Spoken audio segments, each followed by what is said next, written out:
दूर दूर तक सुनाई दे रही थी। भोर की खूबसूरती और मंदिर से आती घंटियों की आवाज के साथ हर हर महादेव का उद्घोष वहाँ के माहौल को और भी मनमोहक बना रहा था। वहीं इस वक्त शिप्रा नदी के तट पर बैठी एक लड़की सुबह की खूबसूरती को निहार रही थी। सुबह की लालिमा में उसका दूध जैसा बेदाग गोरा रंग और भी निखर रहा था। उसकी काली झील सी बड़ी बड़ी आंखें, सुर्ख गुलाबी होंठ और लंबे काले खूबसूरत बाल जो हवा के झोंके से उसके चेहरे पर बार बार आ रहे थे। ये लड़की थी माही, एकदम निश्चल, मासूम और दुनिया के हर छल कपट से अनजान। माही बिना कोई मेकअप के हल्के पीले रंग के अनारकली सूट में इतनी प्यारी लग रही थी कि किसी का भी ध्यान अपनी ओर खींच सकती थी। मंदिर की आरती के बाद शिप्रा नदी के किनारे बैठकर कुछ वक्त बिताना और उगते सूरज के खूबसूरत नजारे को देखना, ये उसका रोज का रूटीन था। माही सुबह की उस खूबसूरती में खोई हुई थी। तभी किसी ने पीछे से आवाज दी, माही बिटिया, यही बैठी रहोगी या घर भी चलना है? माही ने पलट कर देखा और उसके चेहरे पर बड़ी सी मुस्कान आ गई। उसने खड़े होते हुए कहा, आ रहे हैं बाबा। माही के पिताजी गंगाधर शर्मा उज्जैन में ही एक छोटी सी नौकरी करते थे, जिससे उनका और माही का भरण पोषण अच्छे से हो जाता था। माही की माँ उसे जन्म देते ही गुजर गई थी। तब से गंगाधर जी ने माही को माँ और बाप दोनों का प्यार देकर बड़े नाजों से पाला था। हालांकि उनके बाकी सब रिश्तेदारों ने उन्हें दूसरी शादी के लिए भी कहा था, लेकिन वो माही के लिए सौतेली माँ नहीं लाना चाहते थे। माही अपनी आरती की थाली लिए सीढ़ियाँ चढ़ते हुए ऊपर आई और मुस्कुराते हुए बोली, बाबा घर चलिए।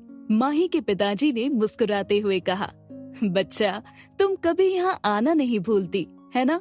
माही सीढ़ियाँ चढ़ते हुए चहकते हुए बोली, हाँ बाबा, मुझे ये जगह बहुत सुकून देती है। मन करता है पूरा दिन यही बैठी रहूं। सुबह के वक्त ये जगह और भी खूबसूरत हो जाती है।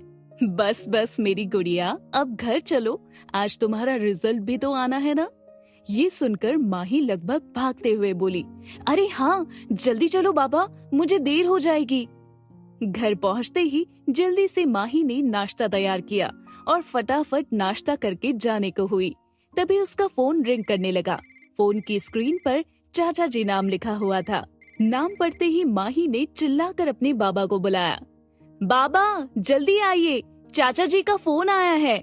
माही के चाचा जी महेश चंद्र शर्मा का नाम इंदौर शहर के बड़े बिजनेसमैन में शुमार था। उनके परिवार में बस उनकी पत्नी निर्मला देवी और उनकी बेटी सारिका थी। माही से 4 साल बड़ी सारिका माही को बहुत प्यार करती थी और उसके लिए हमेशा प्रोटेक्टिव भी रहती थी।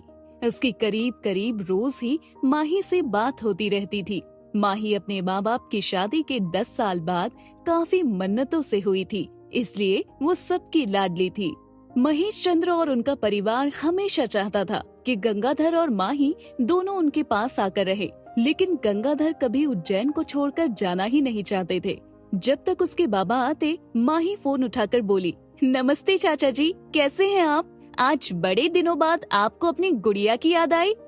महेश जी ने धीरे से हंसते हुए बोला, अरे मेरी गुड़िया, तुम्हें तो हम रोज याद करते हैं। तुम तो हम सबकी जान हो, तुम्हें हम भूल सकते हैं क्या? वैसे आज तुम्हारा रिजल्ट आने वाला है ना, उसके लिए बेस्ट ऑफ लक। माही ने भी बड़े प्यार से जवाब देते हुए कहा, धन्यवाद चाचा जी। अच्छा, आप बाबा से बात कीजिए, मुझे देर हो रही है, मैं वापस आकर आपसे बात करती हूँ। ये कहकर माही ने फोन गंगाधर जी को पकड़ा दिया और भागते हुए बाहर चली गई। पीछे से गंगाधर जी आवाज देते हुए बोले, अरे बिटिया ध्यान से। लेकिन तब तक माही घर से बाहर चली गई थी। गंगाधर जी ने फोन कान पर रखकर मुस्कुराते हुए बोले, कैसे हो महेश? महेश जी ने भी जवाब में कहा, सब अच्छा है भैया, आपका आशीर्वाद है। फिर कुछ सोचते हुए उन्होंने आगे कहा, भैया फिर आपने क्या सोचा है? गंगाधर ने हैरानी से पूछा, किस बारे में? महेश ने कहा, आपके और माही के यहाँ इंदौर आने के बारे में क्या सोचा है? गंगाधर याद करते हुए बोले, ओह वो नहीं महेश, मैं उज्जैन को छोड़कर कहीं नहीं जाऊंगा। यहाँ मेरी सुमित्रा की यादें बसती हैं, पर अब मैं चाहता हूँ कि तुम माही को अपने साथ ले जाओ। महेश परेशानी जताते हुए बोले, पर भैया माही आपके बगैर यहाँ आने के लिए राजी होगी क्या? गंगाधर उन्हें समझाते हुए बोले, तुम उसकी चिंता मत करो, मैं उसे समझा दूंगा। तुम 3 दिन बाद आकर उसे ले जाना। ये सुनकर महेश ने कहा, ठीक है भैया, जैसा आप कहे। मैं 3 दिन बाद माही को लेने उज्जैन आ रहा हूँ, आप अपना ख्याल रखिएगा। गंगाधर ने कहा, ठीक है। ये कहकर गंगाधर ने फोन काट दिया। लेकिन अब उनकी आंखों में नमी थी, क्योंकि जब से माही पैदा हुई थी उन्होंने एक भी दिन उसे अपने आप से दूर नहीं किया था। लेकिन अब दिल पर पत्थर रखकर उन्हें माही को अपने आप से दूर करना पड़ रहा था। अब उनके मन में सिर्फ यही उथल पुथल हो रही थी कि वो माही को इंदौर जाने के लिए कैसे मनाए। इसलिए अब वो बेचैनी से माही के वापस आने का इंतजार कर रहे थे। दोपहर 11 बजे माही दौड़ते हुए आई और अपने बाबा को पुकारने लगी, बाबा बाबा कहाँ हैं आप? किचन से गंगाधर हंसते हुए बाहर आकर बोले, मतलब मेरी गुड़िया ने इस साल भी टॉप किया है। उन्हें देखते ही माही आकर अपने बाबा के गले लग गई और उनसे पूछने लगी, आपको कैसे पता? गंगाधर ने खुश होते हुए कहा, अरे मेरी गुड़िया, तुम्हारी खुशी देखकर ही मैं समझ गया था। ये कहते हुए जैसे ही उनकी नजर माही के हाथों में पकड़ी ट्रॉफी पर गई तो उससे ट्रॉफी लेकर अपनी पत्नी सुमित्रा की तस्वीर के सामने रख दी और तस्वीर को देखते हुए कहा, देखो सुमित्रा, आज हमारी गुड़िया ने फिर से हमारा नाम रोशन कर दिया। हमारी गुड़िया को अपना आशीर्वाद दो, जिससे ये आगे भी ऐसे ही सफलता पाती रहे। ये कहते हुए गंगाधर जी की आंखें नम हो गई। अपने बाबा को यूं इमोशनल होते देख माही फिर से अपने बाबा के गले लगते हुए बोली, बाबा आपको पता है ना, मैं आपको ऐसे रोते हुए नहीं देख सकती। उसकी बात सुनकर गंगाधर जी ने अपने आप को संभालते हुए कहा, अब चलो जल्दी से हाथ मुंह धो लो, मैं जल्दी से खाना लगाता हूँ। आज मैंने तुम्हारी पसंद का मूंग दाल का हलवा बनाया है। आज गंगाधर जी ने अपने ऑफिस से छुट्टी ली थी ताकि माही के साथ वो पूरा दिन बिता सके। वहीं मूंग दाल के हलवे का सुनकर माही खुश होते हुए बोली, अरे वाह बाबा, मूंग दाल का हलवा, वो भी आपके हाथ का। आज के खाने में तो मजा ही आ जाएगा। मैं बस अभी हाथ धोकर आती हूँ। ये कहकर वो जल्दी से अपने रूम में चली गई। तब तक गंगाधर जी ने डाइनिंग टेबल पर खाना लगा दिया और माही के आते ही पहले उसे खाना सर्व किया और खुद उसे अपने हाथों से खिलाने लगे। माही बड़े प्यार से अपने बाबा को देखते हुए उनके हाथ से खाना खा रही थी। थोड़ा खाने के बाद उसने अपने बाबा को हलवा खिलाने के लिए चम्मच आगे बढ़ाते हुए कहा, आप भी खाइए ना बाबा। गंगाधर जी मुस्कुराते हुए बोले, मैं खा लूंगा गुड़िया, पहले तुम खा लो, पता नहीं ये मौका फिर। ये कहते हुए वो एकदम चुप हो गए। ये सुनकर माही ने कंफ्यूज होकर पूछा, क्या मत? गंगाधर जी बात को बदलते हुए बोले, कुछ नहीं बच्चा, वो तो मैंने यूं ही बोल दिया था। अब ऐसे रोज रोज कहाँ बैठती है तू मेरे पास? चल अब जल्दी से खाना खा ले। ये कहते हुए उन्होंने अपना हाथ उसके मुंह की तरफ बढ़ाया। तभी माही ने उन्हें रोकते हुए कहा, बाबा मेरा पेट भर गया है, अब आप खा लीजिए। गंगाधर ने माही को थोड़ा और खाने के लिए कहा, लेकिन माही ने आनाकानी की तो उन्होंने जिद नहीं की। फिर अपने लिए खाना निकाला। लंच करने के बाद उन्होंने माही से कहा, बेटा मुझे तुमसे कुछ जरूरी बात करनी है। माही मुस्कुराते हुए अपने बाबा की तरफ देखकर बोली, हाँ बाबा कहिए ना, आपको क्या बात करनी है? गंगाधर उसे समझाते हुए बोले, माही बेटा, अब तू इतने अच्छे नंबरों से पास हुई है और मैं चाहता हूँ कि मेरी बेटी अपनी जिंदगी में पढ़ाई लिखाई करके आगे बढ़े। इसके लिए तुम्हें किसी बड़े कॉलेज में जाना होगा, तो तुम इंदौर। इससे पहले कि गंगाधर आगे कुछ बोलते, माही ने उनकी बात काटते हुए कहा, बाबा एक बात समझ लीजिए, आप जैसा चाहेंगे मैं वैसा ही करूँगी, लेकिन आपको छोड़कर कहीं नहीं जाऊंगी। जहाँ जाऊंगी आपको साथ लेकर ही जाऊंगी। ये सुनकर गंगाधर बोले, गुड़िया मैं तुझे कहीं और थोड़ी ही भेज रहा हूँ, मैं तो तुम्हें तुम्हारे चाचा जी के पास इंदौर भेजना चाहता हूँ, वो तो हमारे अपने ही है ना। माही थोड़ा जिद करते हुए बोली, बाबा मैं इंदौर तो जाऊंगी, लेकिन आपको लेकर, वरना नहीं। गंगाधर फिर उसे समझाने की कोशिश करते हुए बोले, देखो माही जिद मत करो, और मैं कब कह रहा हूँ कि इंदौर नहीं आऊंगा?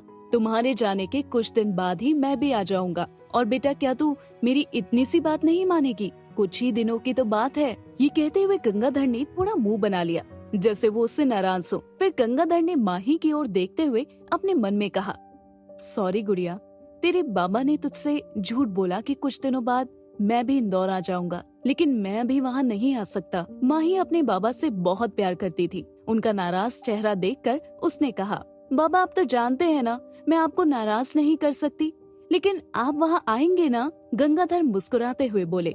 हाँ मेरी गुड़िया, मैं जरूर आऊंगा। क्या मैं अपनी गुड़िया से ज्यादा दिन दूर रह सकता हूँ? और ये कहते हुए उन्होंने माही को गले से लगा लिया। फिर उससे कहा, चलो अब अपनी पैकिंग कर लो और अपने सारे डॉक्यूमेंट्स भी रख लेना, क्योंकि अब तुम्हारी आगे की पढ़ाई वहीं से होगी। माही ने मुस्कुराते हुए कहा, ठीक है बाबा, मैं सब कर लूंगी। ये कहकर वो अपने रूम में चली गई। माही ये सोचकर काफी खुश थी कि अब वो और उसके बाबा इंदौर में सबके साथ रहेंगे। लेकिन दूसरी तरफ गंगाधर अपनी पत्नी सुमित्रा की तस्वीर के सामने आंखों में आंसू लिए खड़े थे। उन्होंने तस्वीर से बातें करते हुए भरे गले से कहा, सुमी, आज मैंने अपनी गुड़िया से पहली बार झूठ बोला, लेकिन मेरी मजबूरी थी, तुम तो सब जानती हो। उसके लिए मुझे ये फैसला लेना ही था। कई बार माँ बाप को अपने बच्चों की भलाई के लिए कुछ कठोर फैसले लेने पड़ते हैं, जो उस वक्त तो बच्चों को पसंद नहीं आते, लेकिन एक वक्त के बाद वही फैसले बच्चों के फ्यूचर के लिए सही साबित होते हैं। 3 दिन बाद महेश गंगाधर जी के घर पहुँचे और अंदर कदम रखते ही उन्होंने माही को आवाज दी। माही, मेरी गुड़िया रानी, कहाँ है तू? माही महेश की आवाज सुनकर अपने रूम से दौड़ती हुई आई और गले लगते हुए बोली, चाचा जी आप आ गए। वही महेश की आवाज सुनकर गंगाधर भी बाहर आए। उन्हें देख महेश ने उनके पैर छुए तो गंगाधर ने उन्हें अपने गले लगा लिया।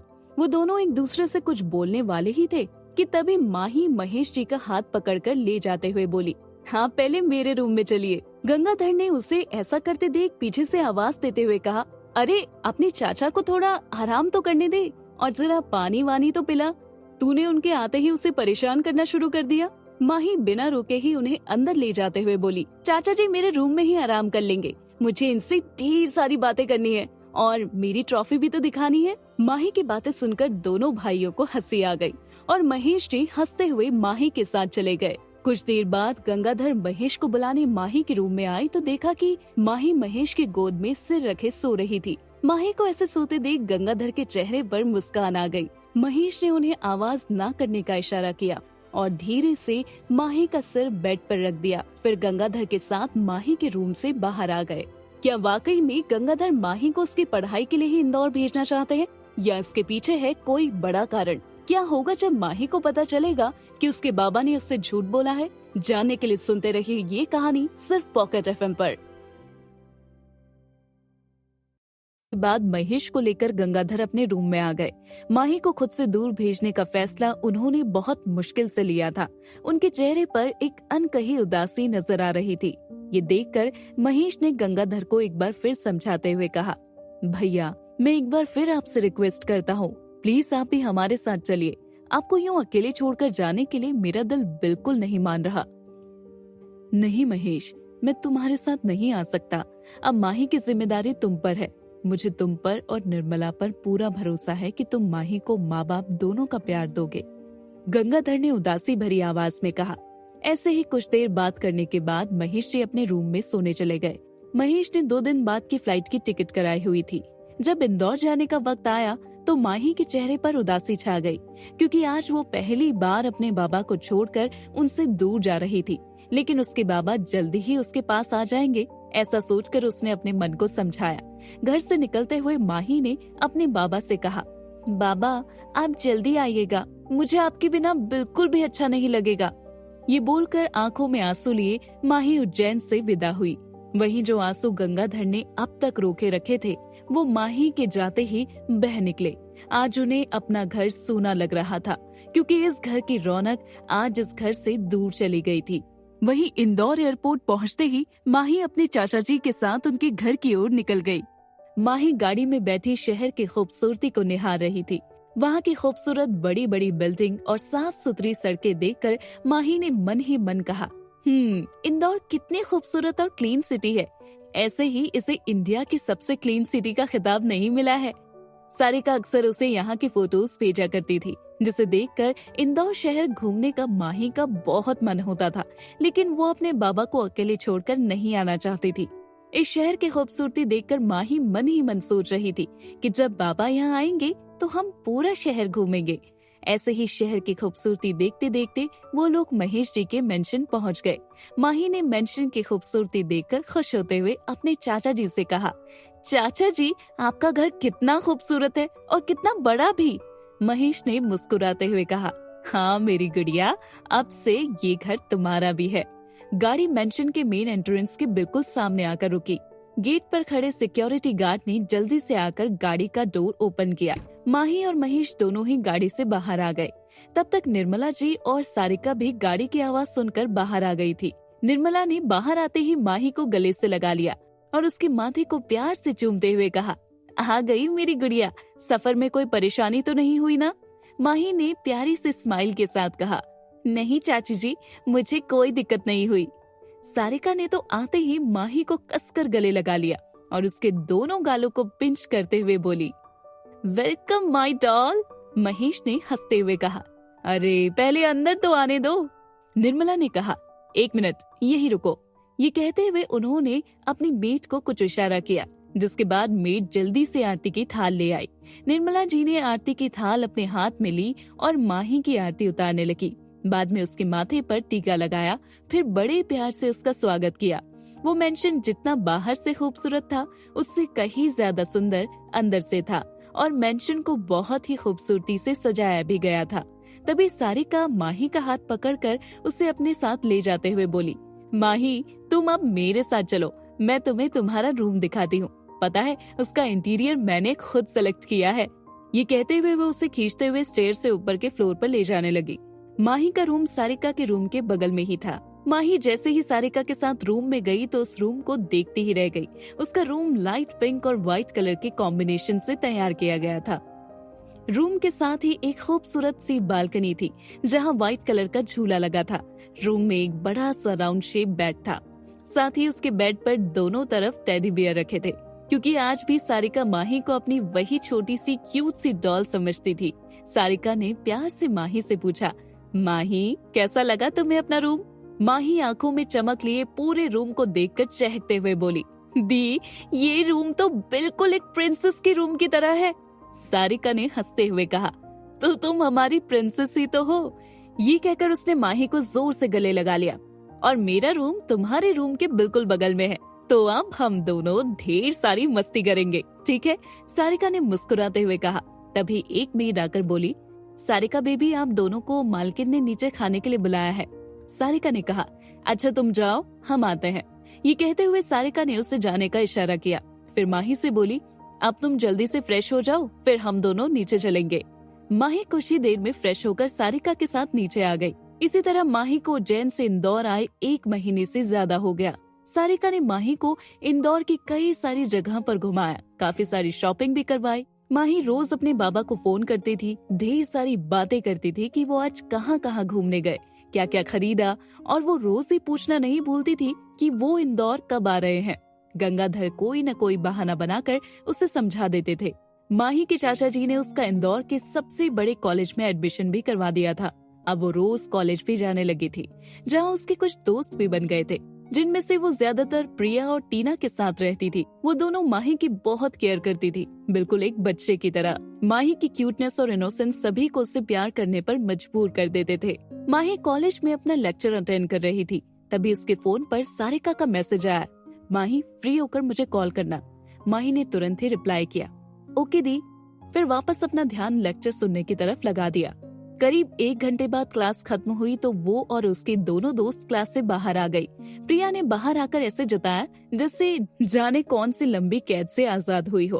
ओह गॉड, फाइनली आजादी मिली। यार इतना लंबा लेक्चर कौन देता है? कुछ देर और होती तो मैं बेहोश हो जाती। टीना ने सिर हिलाते हुए कहा, हाँ पढ़ाई के नाम पर तो वैसे भी तुझे बेहोशी आती है।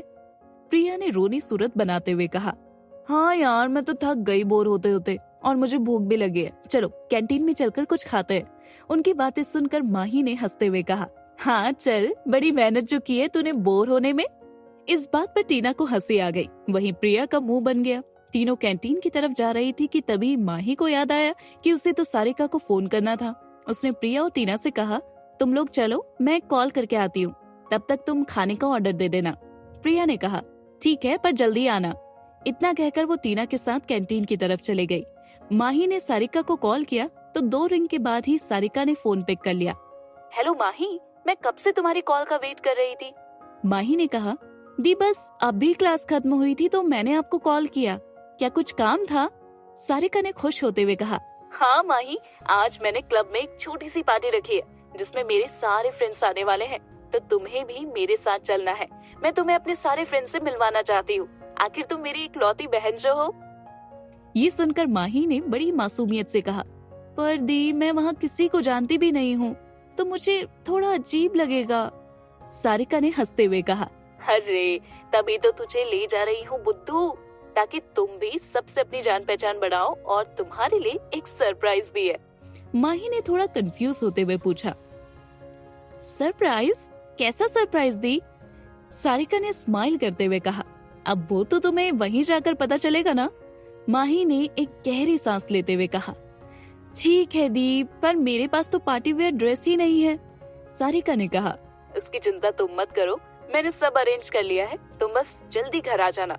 माही ने कहा, ओके दी, मैं आ जाऊंगी, बाय। इतना कहकर माही ने कॉल डिस्कनेक्ट की और कैंटीन की तरफ चल दी। कॉलेज से घर आने के बाद माही ने थोड़ा आराम किया, फिर पार्टी में जाने के लिए तैयारी करने लगी।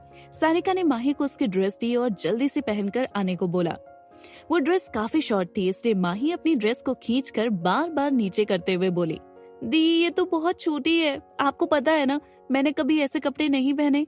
माही ने एक नेवी ब्लू कलर की ड्रेस पहनी थी जो उसके नी से थोड़ा ऊपर थी। आज तो सारिका ने माही का पूरा ही मेकओवर कर डाला था। माही वैसे ही काफी खूबसूरत थी, पर आज तो उस ड्रेस में वो कयामत ही लग रही थी। हालांकि उसने कभी ऐसी मॉडर्न ड्रेसें नहीं पहनी थी, इसलिए उसे थोड़ा अजीब लग रहा था, पर आज सारिका की जिद के आगे उसे झुकना ही पड़ा। सारिका ने उसे प्यार से डांटते हुए बोला, बिल्कुल छोटी नहीं है, और तुम इसे खींचना बंद करो। कितनी प्यारी तो लग रही हो इस ड्रेस में, अब चलो हम लेट हो रहे हैं। ये कहकर सारिका माही को लगभग खींचते हुए बाहर ले गई।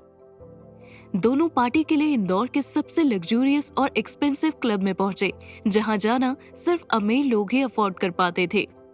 क्लब में पार्टी पूरे जोर शोर से चल रही थी। वहां सभी सारिका के कॉलेज फ्रेंड्स थे जो खूब एंजॉय कर रहे थे। हालांकि सारिका को कॉलेज से पास आउट हुए 3 साल हो चुके थे और अब वो अपने पापा के साथ उनका बिजनेस संभालती थी, लेकिन वो अपने कॉलेज फ्रेंड्स के साथ आज भी टच में रहती थी। जब माही ने सारिका के साथ पार्टी में एंट्री की तो सबकी नजर उस पर ठहर सी गई। लड़के तो लड़के, लड़कियां भी उसकी खूबसूरती से इम्प्रेस हो गई थी। वहीं लड़कियां अपने बॉयफ्रेंड्स को माही की ओर ऐसे एकटक देखते हुए पाकर उससे जेलस फील कर रही थी। पार्टी में एंटर करने के बाद सारिका ने एक एक करके माही को अपने सभी फ्रेंड्स से मिलवाया। हालांकि सब एज में उससे 3-4 साल बड़े थे, पर माही को उनसे मिलकर काफी अच्छा लगा। माही को उन सबसे मिलकर ऐसा लग ही नहीं रहा था कि वो उनसे पहली बार मिल रही है। माही भी वहाँ के माहौल में अब घुलने मिलने लगी थी। वहीं उसी क्लब के प्राइवेट रूम में 2 हैंडसम लड़के बैठकर ड्रिंक कर रहे थे। उसमें से एक लड़के का फोन बजने लगा और उसने अपना फोन रिसीव करके कहा, hello baby, I am just coming. इतना कहकर उसने फोन डिस्कनेक्ट कर दिया। फिर दूसरे लड़के से कहा, ब्रो मेरी वाली की कॉल तो आ गई है और वो पार्टी में भी आ गई है, तो मैं तो चला, तू कब आ रहा है? दूसरे लड़के ने अपने हाथ में पकड़े ड्रिंक के ग्लास से एक सिप लेते हुए कहा, मेरी वाली अभी पार्टी में नहीं आई है, जब वो आ जाएगी तो मैं भी पार्टी में आ जाऊंगा। ओके ब्रो, पर ज्यादा ड्रिंक मत करना, तू नशे में पागल हो जाता है। पहले वाले लड़के ने हंसते हुए कहा, तू जाकर अपनी वाली को संभाल, मेरी चिंता मत कर। उस लड़के ने घूरते हुए कहा। तो पहले वाला लड़का बोला, नहीं वो तो मैं बस तुझे समझा रहा था, क्योंकि तू नशे में कोई ना कोई कांड कर ही देता है।